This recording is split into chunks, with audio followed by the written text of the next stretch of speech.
Hello everyone, welcome to RV Search English. So students, in this video we will be learning 10th standard semi-English poem You Start Dying Slowly. So students, या व्हिडिओमध्ये आपण 10th standard semi-English poem You Start Dying Slowly शिकणार आहोत. Let's get started. सर्वात आधी poem विषयी थोडी माहिती आपण घेऊया की ही पोएम एक फेमस चिलियन पोएट ज्यांचं नाव आहे पाब्लो नेरुदा त्यांनी लिहिलेली आहे. आणि दुसरी गोष्ट म्हणजे ही एक डिडॅक्टिक टाइप पोएम आहे.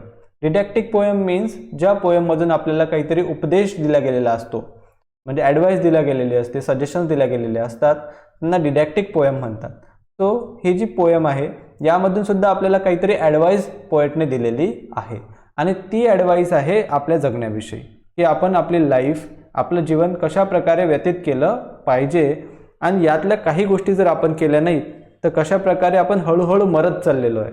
आता इथे मरणे म्हणजे काय, तर रिअल मरण आहे का? नाही. म्हणजे कशा प्रकारे हळूहळू आपल्या जीवनातील जी होप आहे, आपल्या जीवनातील ज्या आशा आकांक्षा आहेत त्या कशा कमी कमी होत चाललेल्या आहेत, आपलं जीवन कशा प्रकारे निरस होत चाललेलं आहे, हे या पोएममधून आपल्याला खूप चांगल्या प्रकारे त्यांनी सांगितलेलं आहे. So let's get started.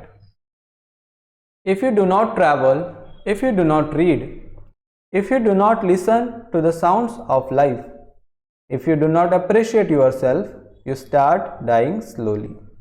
So इथे पोएट म्हणतात पहिल्या स्टांजामध्ये की if you do not travel, जर तुम्ही ट्रॅव्हल करत नाही, if you do not read, जर तुम्ही वाचन करत नाही, if you do not listen to the sounds of life, sounds of life म्हणजे काय, तर जीवनाचे आवाज, जर तुम्ही जीवनाचे आवाज ऐकू शकत नाही. जीवनाचे आवाज म्हणजे काय, तर जीवन तुम्हाला काहीतरी सांगण्याचा प्रयत्न करत आहे आणि याचा अर्थ तुम्ही ते ऐकत नाही, म्हणजे तुम्ही तुमचं जीवन हे मनसोक्तपणे जगायचा प्रयत्न करत नाही.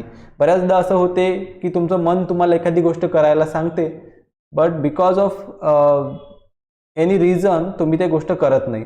मग त्यामध्ये बऱ्याच गोष्टी आहेत, जसं की मे बी तुम्हाला समाज काय म्हणेल याची भीती वाटत असते, मे बी तुम्हाला पॅरेंट्स काय म्हणतील याची भीती वाटते, मे बी तुम्हाला लाज वाटत असते आणि त्यामुळे तुम्ही मनात तुमचं जे मनसोक्त जगायचं आहे किंवा तुमचं मन तुम्हाला जे म्हणत आहे ते तुम्ही करत नाही. सो अशा प्रकारे तुम्ही इथे साऊंड्स ऑफ लाईफ म्हणजे जीवनाचे जे आवाज आहेत ते ऐकत नाही.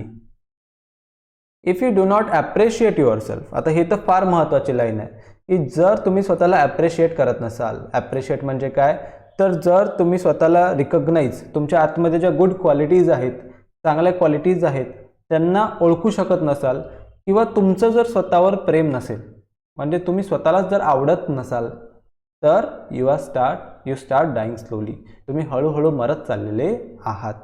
पहिल्या स्टांजामध्ये पोएट म्हणतात की जर तुम्ही ट्रॅव्हल करत नाही, म्हणजे जग बघत नाही, फिरत नाही, जर तुम्ही वाचत नाही, म्हणजे रीड करत नाही, दिवसभर ती मोबाईलची स्क्रीन पाहत राहता, if you do not listen to the sound of life, जीवन तुम्हाला काहीतरी सांगायचा प्रयत्न करत आहे पण तुम्ही ते त्याकडे इग्नोर करता, त्याला दुर्लक्ष करता, and if you do not appreciate yourself, आणि तुम्ही स्वतःचेच फेवरेट नाही आहे, तुम्ही स्वतःलाच आवडत नाही, तुम्ही स्वतःला ॲप्रिशिएट करत नाही, तुमच्यामध्ये इतक्या चांगल्या क्वालिटीज आहेत पण तुम्हाला वाटते की I am good for nothing, मी कुठल्याच कामाचं नाही, असं जर तुम्हाला स्वतःबद्दल वाटत असेल तर यू स्टार्ट डाईंग स्लोली, तुम्ही हळूहळू मरत चाललेले आहात. When you kill your self esteem, when you do not let others help you, you start dying slowly.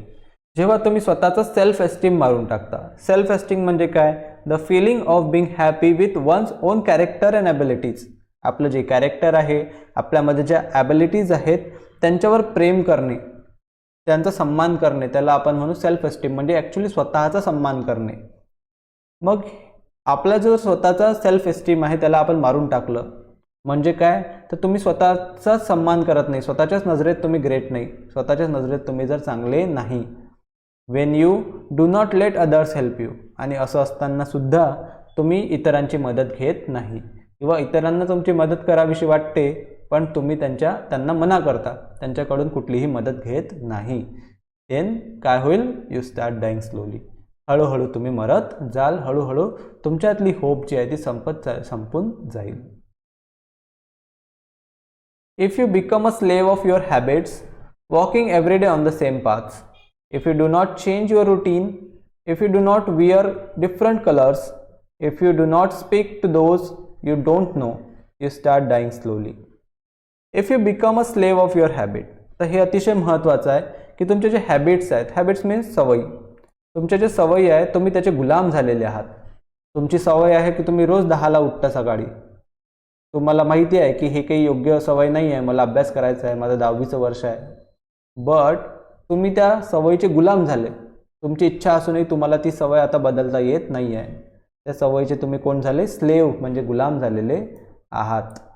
आणि walking every day on the same path, आणि रोज तुम्ही सेम गोष्ट रिपीट करता, चुकीची असून देखील तुम्ही रोज सेम गोष्ट रिपीट करता. तुम्हाला माहिती आहे की ही गोष्ट आपल्यासाठी योग्य नाही, पण त्या गोष्टीची तुम्हाला सवय लागलेली आहे आणि आता तुम्ही ती स्वतः बदलू शकत नाही, किंवा तुमची तशी इच्छा नाही, तुमच्यात तेवढी स्ट्रॉंग विल पॉवर नाही, आणि एकाच रस्त्याने तुम्ही रोज चालत जाता, म्हणजे एकच गोष्ट तुम्ही रिपीट करता, जी चुकीची आहे. If you do not change your routine, if you do not wear different colours, जर तुम्ही तुमचं रुटीन चेंज केलं नाही, जर या सवयी तुम्ही झटकल्या नाही, जर तुम्ही चांगल्या सवयी ॲडॉप्ट केल्या नाहीत, आणि अशा प्रकारे तुम्ही तुमचं रुटीन चेंज केलं नाही, and if you do not wear different colours, आणि वेगळे वेगळे कलर्स जर तुम्ही घातले नाही. इथं वेगळे वेगळे कलर्सचा अर्थ काय आहे की वेगवेगळ्या गोष्टी तुम्ही ट्राय केल्या नाहीत जीवनामध्ये, नवीन काहीतरी नवीन. कारण रटाळवानं 30 ते आयुष्य तुम्ही खूप दिवस झाले जगत आहे आणि तुम्ही नवीन काहीच ट्राय करायची तुमच्यामध्ये इच्छा नाही. डिफरंट कलर्स म्हणजे काय? तर रोज नवीन कपडे घालणे असा होतो का? नाही, याचा अर्थ असा होत नाही. पण नवीन नवीन गोष्टी ट्राय करणे, वेगवेगळ्या गोष्टी करून पाहणे, जे आपल्याला जमत नाही किंवा जे करायची आपल्याला लाज वाटायची, तर अशा या गोष्टी जे तुमचं मन म्हणते करा, त्या तुम्ही करून बघायला पाहिजे. आणि तसं जर तुम्ही करत नसाल, or do not speak to those you don't know, किंवा अनोळखी लोकांसोबत तुम्ही बोलत नाही, म्हणजे तुमच्यामध्ये एक तुम्ही इंट्रोवर्ट आहे, तुम्हाला बाहेर जावंसं वाटत नाही, अनोळखी लोकांची मैत्री करावीशी वाटत नाही, इतर लोकांशी बोलावंसं वाटत नाही, दिवसभर तुम्ही तुमच्या मोबाईलमध्ये स्क्रीनमध्ये अडकलेले असता. जर तुमच्या लाईफमध्ये जर होत असेल, तर यू स्टार्ट डाईंग स्लोली, तुम्ही हळूहळू मरत चाललेले आहात असं समजा. आणि चेंज, लवकरात लवकर चेंज करा या गोष्टी. Next stanza, if you avoid to feel passion and their turbulent emotions, those which make your eyes glisten and your heart beat fast, you start dying slowly. If you avoid to feel, जर तुम्ही avoid करता, avoid म्हणजे काय तर दुर्लक्ष करता किंवा नाही म्हणता, कशाला? टू फील पॅशन, जे पॅशन आहे त्याला फील करण्यासाठी, म्हणजे तुमचं जे मनातल्या भावना आहेत एक प्रकारे आपण म्हणू, तुमचं जे स्ट्रॉंग पॅशन आहे त्याला तुम्ही फील करत नाही, ते अवॉइड करता. And they are turbulent emotion, आणि त्याची टर्बुलंट इमोशन, टर्बुलंट म्हणजे काय तर अनस्टेडी, अस्थिर अशा ज्या भावना आहेत, तर ह्या ज्या भावना आहेत यांना तुम्ही अवॉइड करता, यांच्याकडे तुम्ही दुर्लक्ष करता, आणि जे पॅशन आहे ते सुद्धा तुम्ही फील करत नाही. पॅशन म्हणजे काय? कुठली गोष्ट करायची तीव्र इच्छा, पण ती गोष्ट ॲक्च्युली तुम्ही इग्नोर करता. तुम्हाला माहिती आहे की तुम्हाला एखादी गोष्ट आवडते आणि जी योग्य आहे, बट तुम्ही इग्नोर करता बिकॉज ऑफ युअर लेझीनेस. तुमच्यामध्ये आळस एवढा असतो की तुम्ही ते करून पाहत नाही, त्याला अवॉइड करता. आणि तुमचे जे टर्बुलंट इमोशन आहेत, हे जे अस्थिर तुमच्या भावना आहेत, यांनासुद्धा तुम्ही अवॉइड करता. Those which make your eyes glisten, ज्या गोष्टी तुमच्या डोळ्यांना ग्लिसन करतात म्हणजे स्पार्कल करतात, या गोष्टी तुमच्या डोळ्यांमध्ये चमक आणतात. And your heart beat fast, आणि तुमच्या हृदयाची धडधड, तुमच्या हृदयाची धडकन, गती, त्याची गती ते वाढवतात. म्हणजे जे तुमच्या हृदयाला फास्ट बीट करायला लावते, ज्या गोष्टींमुळे तुमच्या डोळ्यात चमक येते, म्हणजे तुमच्या आवडीच्या गोष्टी, तुमचं पॅशन. आणि जर तुम्ही तुमच्या पॅशनलाच फॉलो केलं नाही, जर तुम्ही त्यांना इग्नोर केलं, अवॉइड केलं, तर यू स्टार्ट डाईंग स्लोली, तर तुम्ही हळूहळू मरत चाललेले आहात.